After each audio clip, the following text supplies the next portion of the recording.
let's talk about a word everyone thinks they understand: compounding. You've heard it before: compound interest, invest early, time is your friend. Sounds simple, but here's the problem. Most people only understand compounding in theory, not in reality, because real compounding doesn't feel powerful at the beginning.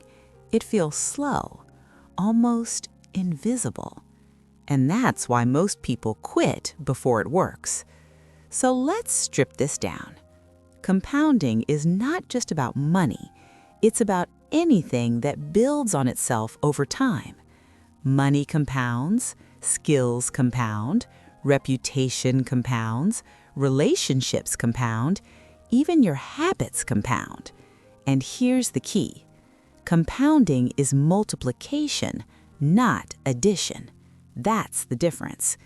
If you improve a little and then build on that improvement and then build again, you're not growing linearly, you're growing exponentially.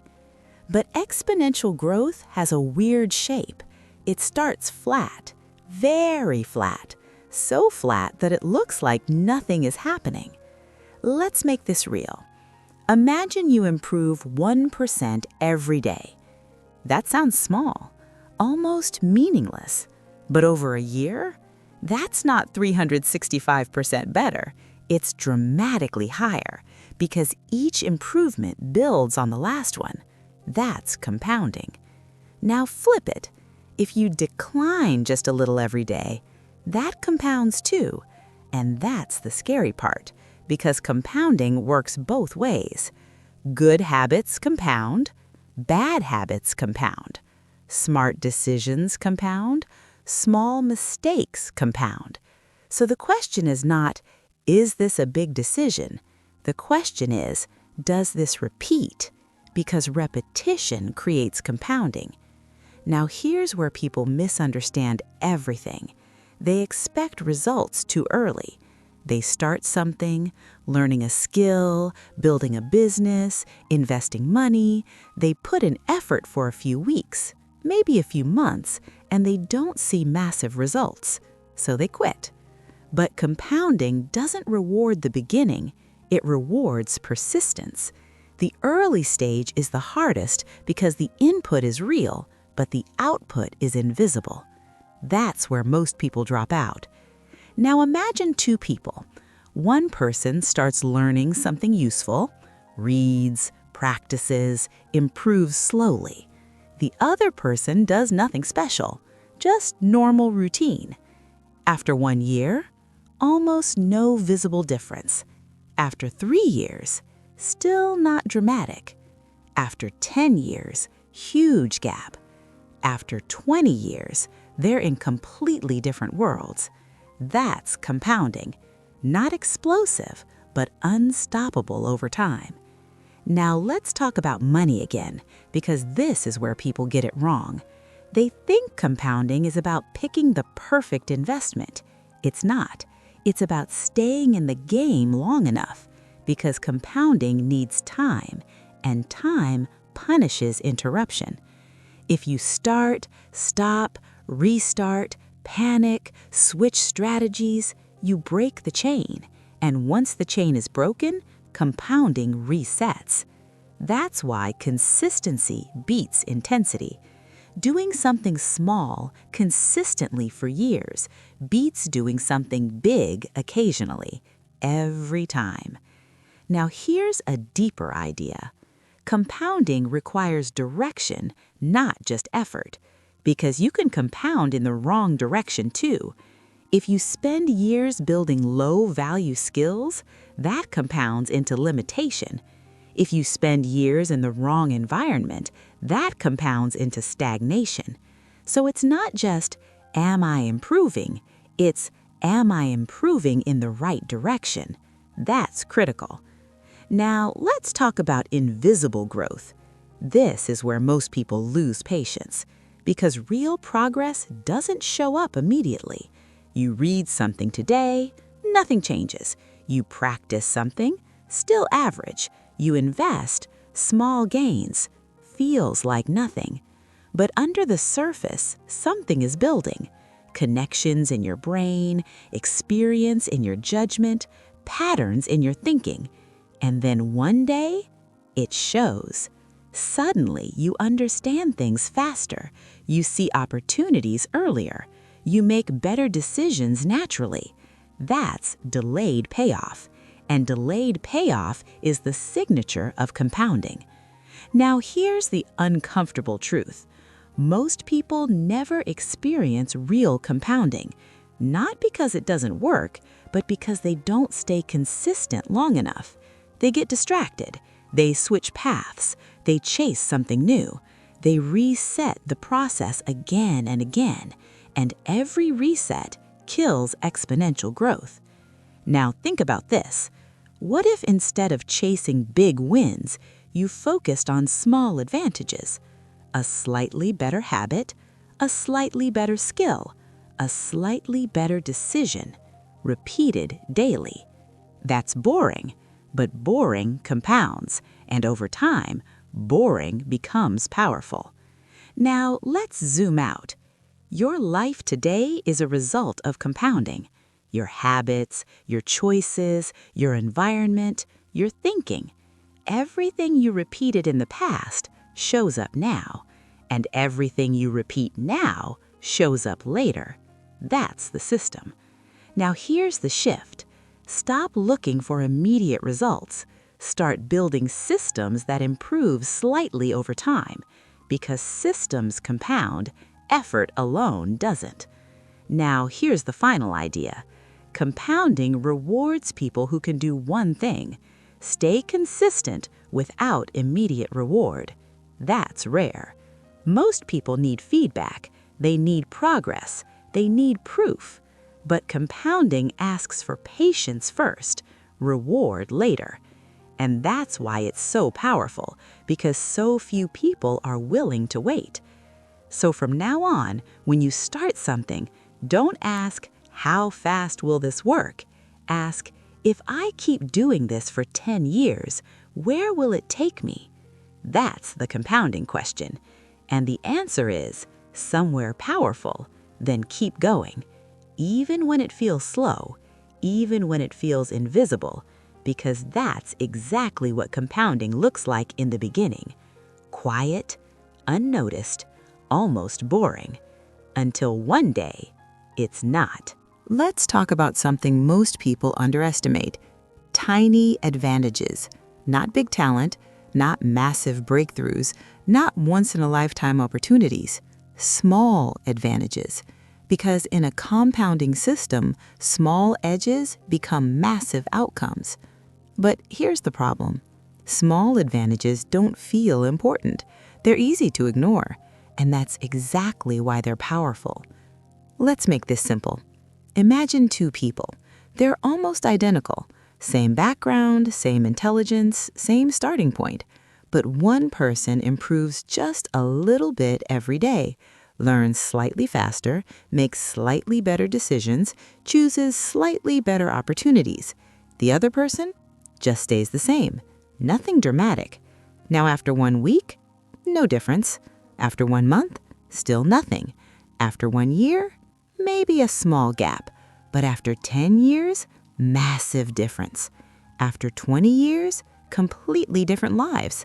That's compounding. Not because one person was extraordinary, but because one person had a small edge and didn't lose it. Now, here's the key.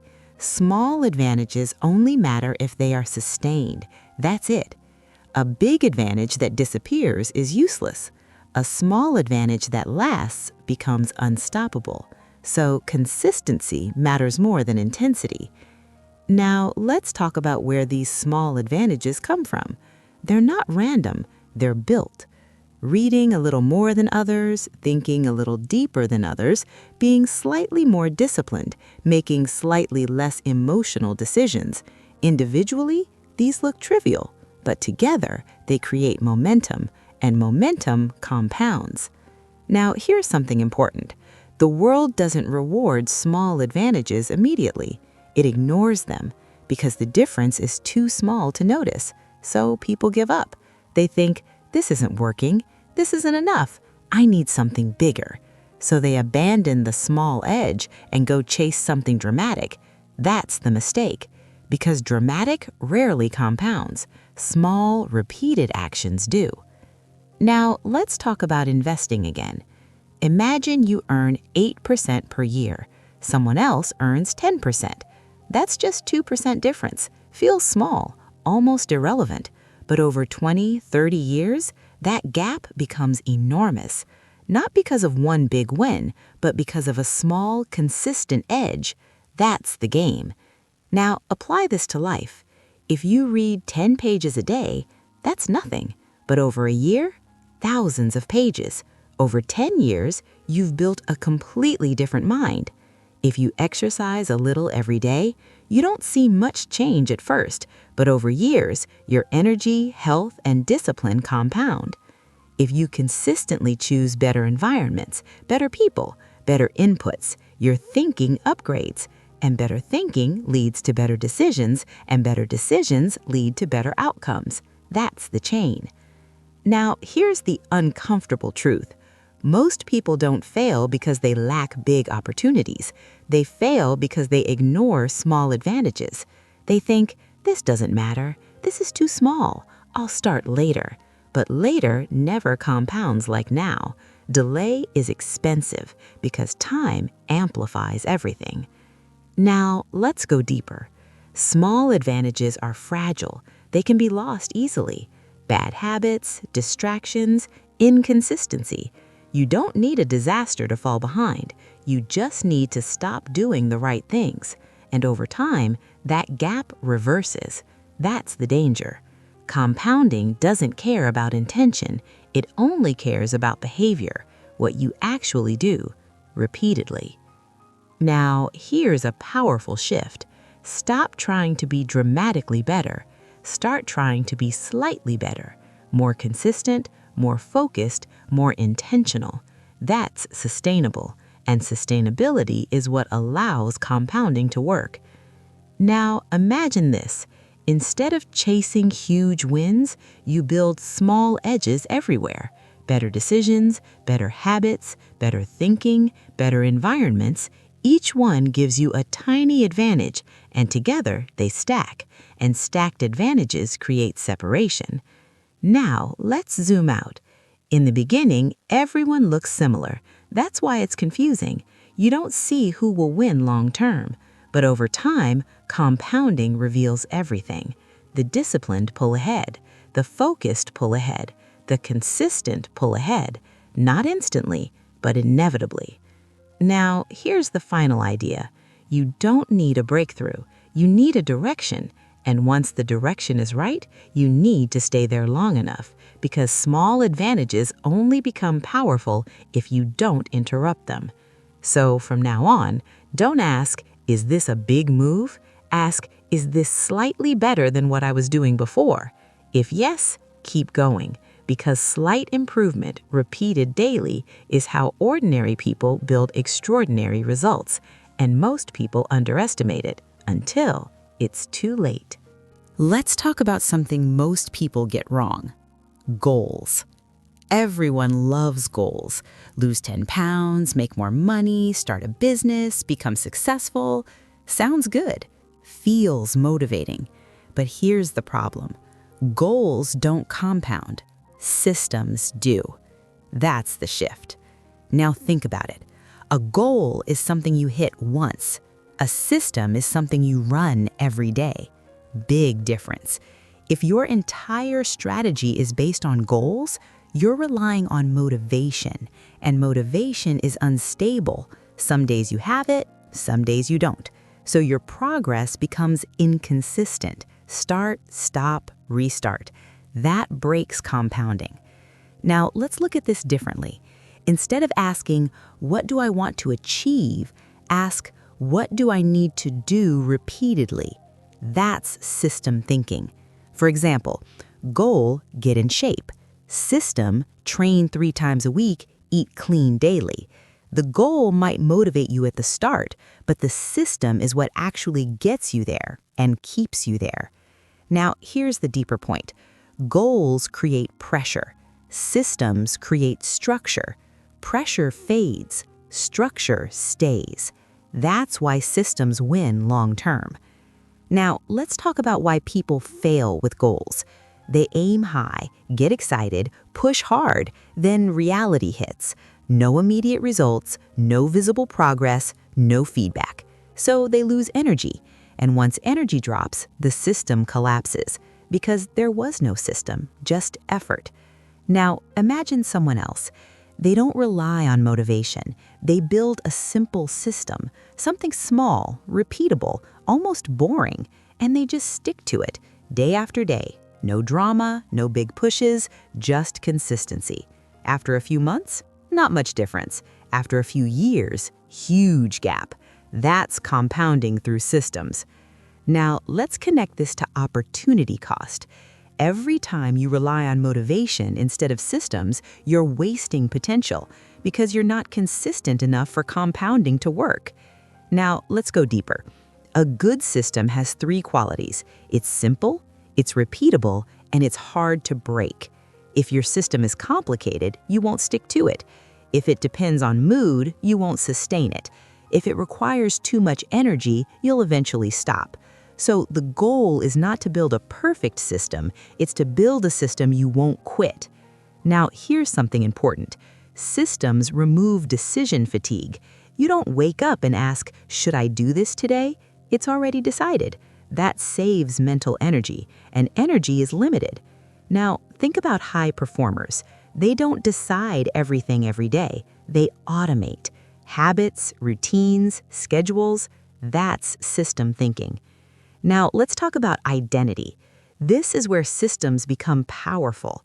When you repeat something long enough, it becomes part of who you are. You're not trying to read, you're a reader. You're not trying to exercise, you're someone who trains. That identity makes the system stronger because now it's not a task, it's who you are. Now, here's the dangerous part. You can also build bad systems. Scrolling every night, procrastinating daily, avoiding hard work. These are systems too, just in the wrong direction, and they compound. That's why awareness matters, because whatever you repeat, you become. Now, let's zoom out. Goals are outcomes. Systems are processes. Outcomes are unpredictable. Processes are controllable.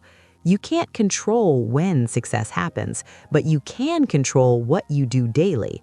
So focus on the process. Let the outcome emerge.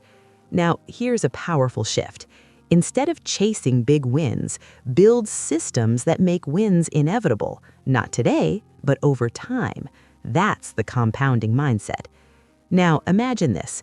You have a system for learning, a system for health, a system for thinking, a system for decision-making, each one improving slightly, each one running consistently. That's not effort anymore. That's structure, and structure compounds. Now, here's the final idea. You don't rise to your goals, you fall to your systems. If your system is weak, your results will be inconsistent.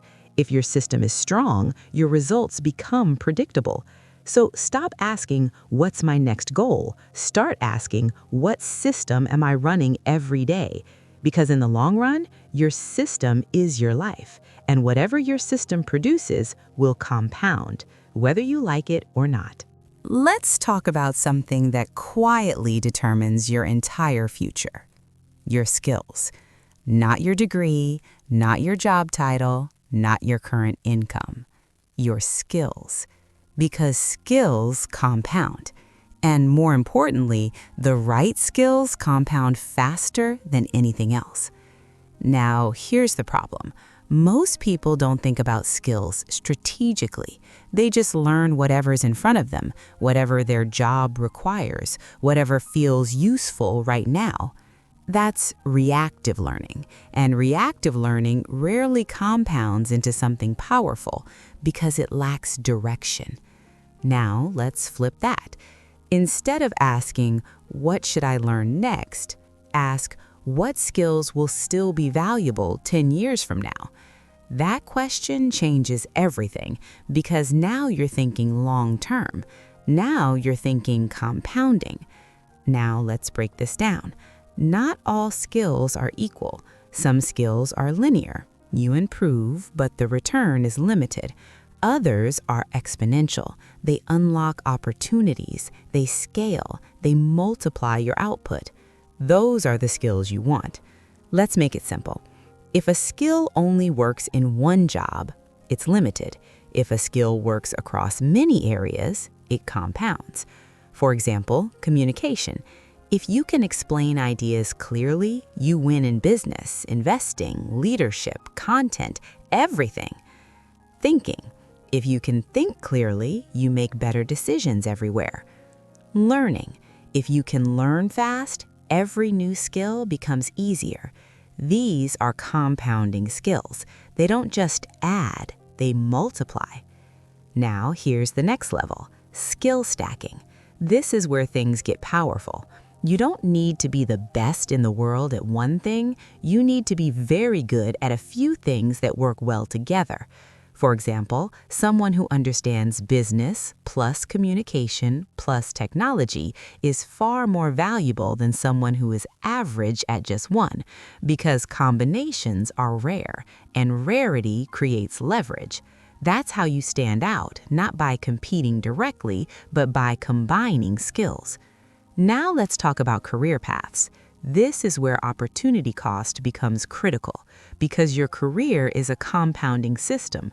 The path you choose determines what you learn, who you meet, what opportunities you see, and all of that builds over time. If you choose the wrong path, you don't just lose time, you build the wrong foundation, and a wrong foundation compounds into limitation. Now, here's the trap. People optimize for short-term comfort. Easy jobs, stable paths, low pressure. Feel safe. But what's the long-term return?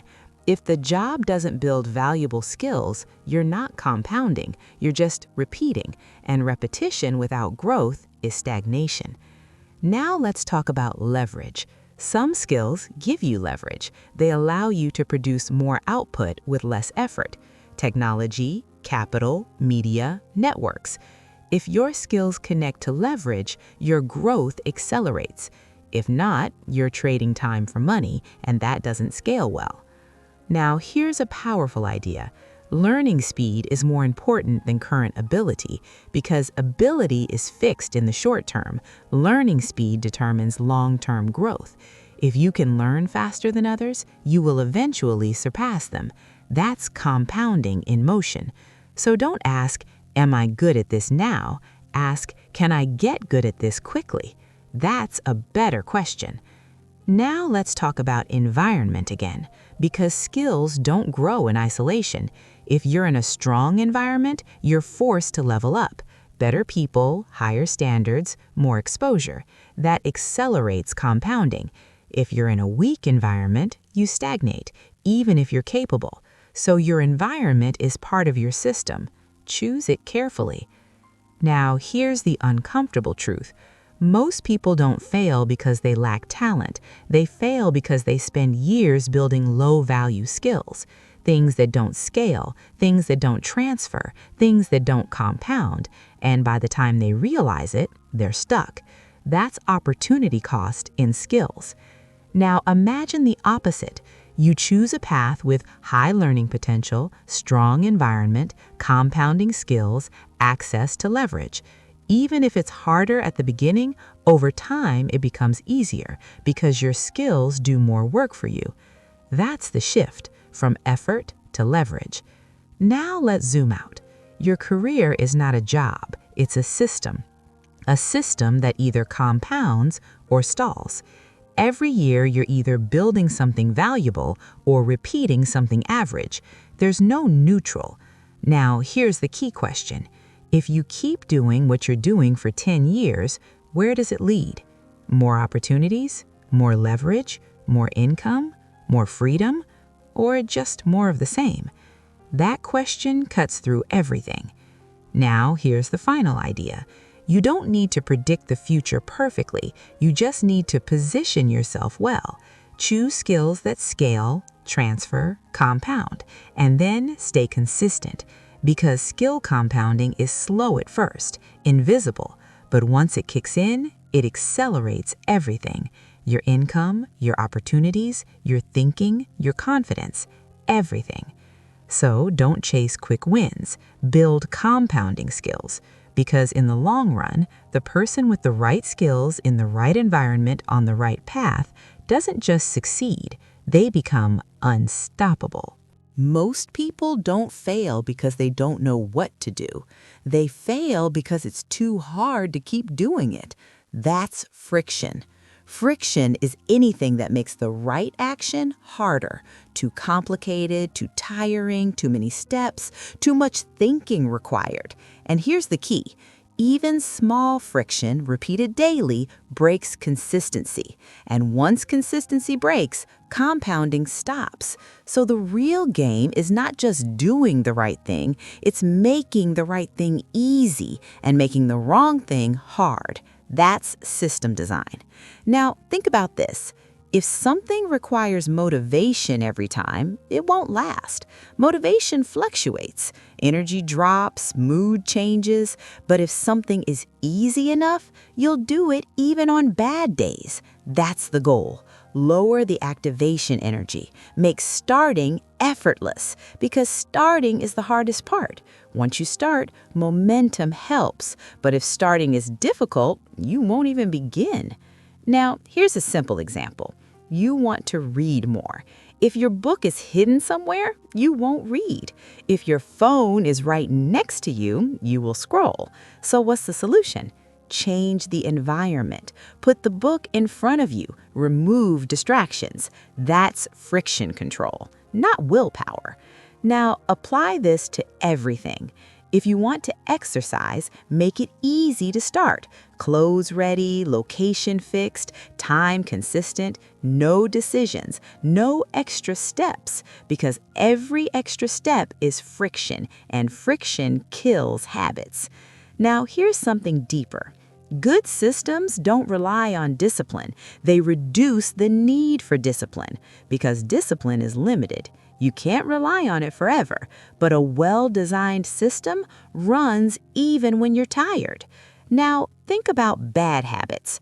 Why are they so easy? Because they have zero friction. Phone is always there. Entertainment is instant. Rewards are immediate. No effort required. So if you don't redesign your environment, you're competing against low-friction behavior, and you will lose. Now, here's the shift. Stop trying to be stronger. Start designing smarter. Make good behavior the default. Make bad behavior inconvenient. For example, delete distracting apps, limit access, create barriers. Not extreme, just enough friction to slow you down. Because sometimes you don't need perfect discipline, you just need a small pause. That pause breaks the pattern. Now, let's go deeper. Automation is powerful. If something can be automated, it should be. Savings, investments, schedules, because automation removes decision-making, and decision-making creates friction. Every time you need to decide, you risk not doing it. So reduce decisions, turn actions into routines. Now, here's another idea. Batching. Instead of doing things randomly, group them.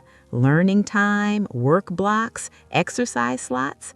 This reduces switching, and switching is hidden friction, because every time you switch tasks, you lose focus, and rebuilding focus takes energy. So fewer switches, more depth. Now, think about consistency again. Consistency is not about pushing harder. It's about removing resistance. If something feels heavy every day, you won't sustain it.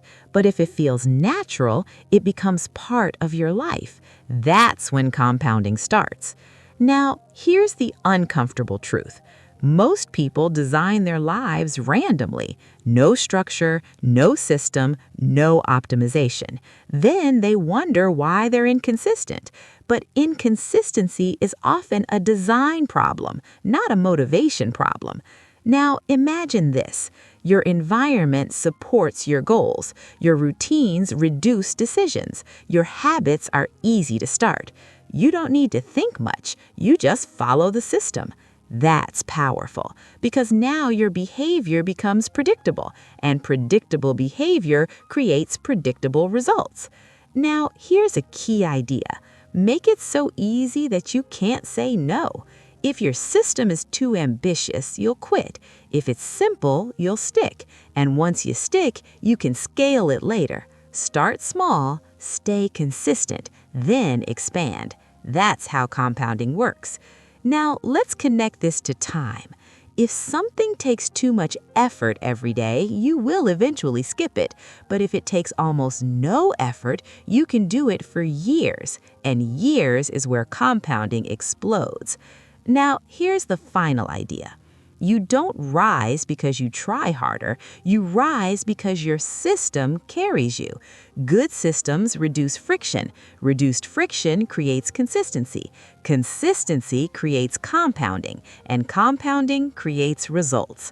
So instead of asking, how do I stay motivated, ask, how do I make this easier to do every day? That question changes everything because success is not about intensity, it's about sustainability, and sustainability is built on low friction.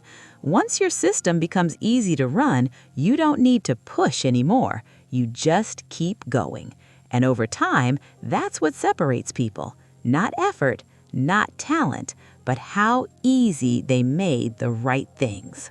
Zoom out, way out. Not next week, not next month, not even next year. Think 10 years, 20 years. That's the real timeline where compounding shows its power. And here's the uncomfortable truth. Most people never get there.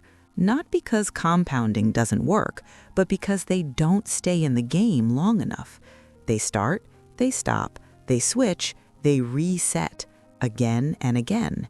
And every reset kills momentum because compounding only works if the chain is unbroken. Now think about this. If you plant something today and dig it up every few months to check if it's growing, it will never grow. That's what most people do with their life. They don't give anything enough time. They want results early, proof early, validation early. But compounding doesn't give you that. It asks for patience first, rewards later. Now here's the pattern. Year 1, nothing obvious. Year 2, still small. Year 3, slow progress. Year 5, noticeable. Year 10, powerful. Year 20, exponential. But most people quit in year 1 to 3. That's the gap. Not intelligence, not talent, time horizon. Now let's talk about patience. Patience is not waiting. Patience is continuing without visible results. That's hard because humans are wired for feedback. We want to see progress. We want to feel improvement. But compounding hides progress in the early stage and only reveals it later. So if you depend on short-term feedback, you will quit too early. Now here's something deeper. Long-term thinking gives you an unfair advantage because most people are short-term. They chase quick results, they react emotionally, they switch constantly. So if you can just stay consistent on the right path, you already win. Not immediately, but eventually. Now think about competition.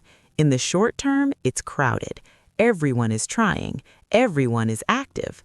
But in the long term, very few people remain because consistency filters people out. Discipline filters people out. Patience filters people out. So time becomes your advantage. Now here's the key shift. Stop asking, how fast can I win? Start asking, how long can I stay in the game? Because survival is the foundation of compounding. If you don't quit, if you don't reset, if you don't break your system, you give compounding a chance, and that's all you need. Now let's connect everything. You built better decisions, you chose better paths, you created systems, you reduced friction. All of that leads to one thing: consistency over time. And consistency over time is where exponential results come from. Now imagine this. You spend 10 to 20 years building the right skills, making better decisions, running strong systems, avoiding major mistakes.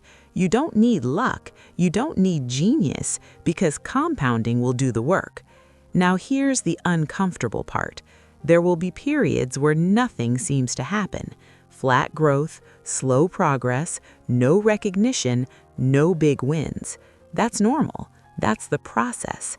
If you expect constant progress, you'll get frustrated. If you understand delayed payoff, you'll stay calm. That's the difference. Now here's the final mindset. Slow is fast, because fast usually means unstable, short-term, unsustainable. Slow means stable, sustainable, compounding. So slow wins, not immediately, but decisively. Now here's the last idea. Your life is not a sprint. It's not even a marathon. It's a long game with no fixed finish line.